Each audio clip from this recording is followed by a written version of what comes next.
मुख्यमंत्री अरविंद केजरीवाल की पत्नी सुनीता ने अपने पति को जमानत देने के उच्चतम न्यायालय के फैसले पर आम आदमी पार्टी को बधाई दी है और तिहाड़ जेल में बंद अन्य नेताओं की रिहाई की कामना की है। आपको बता दें कि शीर्ष अदालत ने केजरीवाल को दिल्ली शराब घोटाले से जुड़े भ्रष्टाचार के मामले में जमानत दे दी है। तो वहीं दिल्ली के पूर्व मंत्री सत्येंद्र जैन प्रवर्तन निदेशालय के एक अलग मनी लॉन्ड्रिंग मामले में जेल में है। हिमाचल प्रदेश सरकार में तकनीकी शिक्षा मंत्री राजेश धर्माणी ने कुछ कर्मचारी नेताओं के खिलाफ विशेषाधिकार हनन प्रस्ताव दिया था। इस पर विधानसभा सचिवालय ने कार्रवाई तेज कर दी है। विधानसभा सचिवालय ने कर्मचारी नेताओं के खिलाफ 15 दिन में रिपोर्ट तलब की है। ये कार्रवाई तकनीकी शिक्षा मंत्री राजेश धर्माणी की ओर से दिए गए विशेषाधिकार हनन के प्रस्ताव पर की जा रही है। इससे अब कर्मचारी नेता और अन्य कर्मचारियों में नाराजगी है। बिहार चुनाव से पहले सियासी पारा हाई चल रहा है। ऐसे में तेजस्वी यादव का दावा है कि 2020 के बिहार विधानसभा चुनाव में महागठबंधन की सरकार बन गई होती अगर बेईमानी नहीं होती। उन्होंने कहा कि बिहार में डबल इंजन की सरकार है, लेकिन नीतीश कुमार 20 साल से विशेष राज्य के दर्जे की मांग कर रहे हैं जो पूरी नहीं हो रही। एनडीए बिहार की जनता के साथ सौतेला व्यवहार कर रहा है। हरियाणा में विधानसभा चुनाव 2024 के लिए कांग्रेस ने अपने स्टार प्रचारकों की लिस्ट जारी कर दी है। कांग्रेस के स्टार प्रचारकों की लिस्ट में हाल ही में कांग्रेस में शामिल हुए पहलवान बजरंग पूनिया और जुलाना से कांग्रेस प्रत्याशी विनेश फोगाट का नाम शामिल है। इसके अलावा कांग्रेस ने राहुल गांधी, प्रियंका गांधी और कन्हैया कुमार को भी स्टार प्रचारक बनाया है। सुप्रीम कोर्ट ने दिल्ली के मुख्यमंत्री अरविंद केजरीवाल को जमानत दे दी है। ऐसे में इसे लेकर नेताओं की प्रतिक्रिया सामने आई है।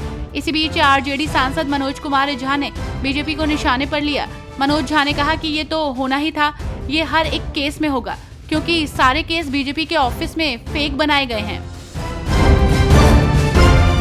जेडीयू नेता नीरज कुमार ने पश्चिम बंगाल की मुख्यमंत्री और महामहिम राज्यपाल के बीच हुए मतभेद को लेकर अपनी प्रतिक्रिया देते हुए कहा कि देश के संवैधानिक प्रावधान के तहत महामहिम राज्यपाल राज्य के प्रथम नागरिक होते हैं। राज्य के निर्वाचित मुख्यमंत्री जनता के द्वारा चुने होते हैं। ऐसी स्थिति में दोनों के बीच टकराव दुखद है। तो वहीं मुख्यमंत्री के इस्तीफे को लेकर कहा कि माननीय ममता बनर्जी खुद महिला मुख्यमंत्री हैं और जो घटना पश्चिम बंगाल में हुई आपने उसे राजनीति का मुद्दा बना दिया। ये निश्चित रूप से चिंता का विषय और दुर्भाग्यपूर्ण बात है। नेता प्रतिपक्ष जयराम ठाकुर ने पंचायती राज्य मंत्री अनिरुद्ध सिंह के आरोपों को निराधार बताया है। उन्होंने कहा कि कांग्रेस के मंत्री सरासर झूठ बोलकर अपनी नाकामी का ठीकरा भाजपा पर फोड़ना चाहते हैं। जयराम ठाकुर ने कहा कि बुधवार को प्रदर्शन कर रहे लोगों पर सरकार द्वारा लाठीचार्ज करवाने के खिलाफ प्रदेश के लोगों में जबरदस्त गुस्सा हो गया है। सीपीआईएम पार्टी के महासचिव पद पर तैनात नेता सीताराम येचुरी का गुरुवार को 72 साल की उम्र में बीमारी के चलते निधन हो गया।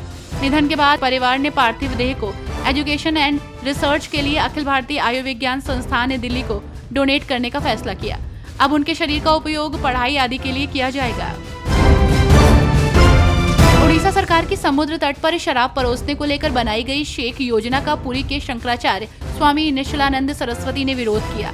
उन्होंने इसे उड़ीसा की आध्यात्मिक पवित्रता का अपमान बताया। इसके साथ ही उन्होंने कहा कि श्री जगन्नाथ धाम के धार्मिक महत्व को बनाए रखना जरूरी है। सरकार को ऐसे कार्यों से बचना चाहिए।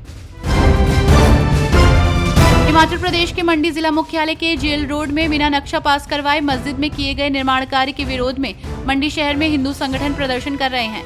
हिंदू संगठनों ने सैरी मंच से शांतिपूर्ण धरना प्रदर्शन किया। मंच पर लोगों की ओर से जमकर नारेबाजी की गई। शांतिपूर्ण प्रदर्शन के बाद हिंदू संगठनों ने सैरी मंच से नारेबाजी करते हुए चौहाटा बाजार की तरफ रैली निकाली।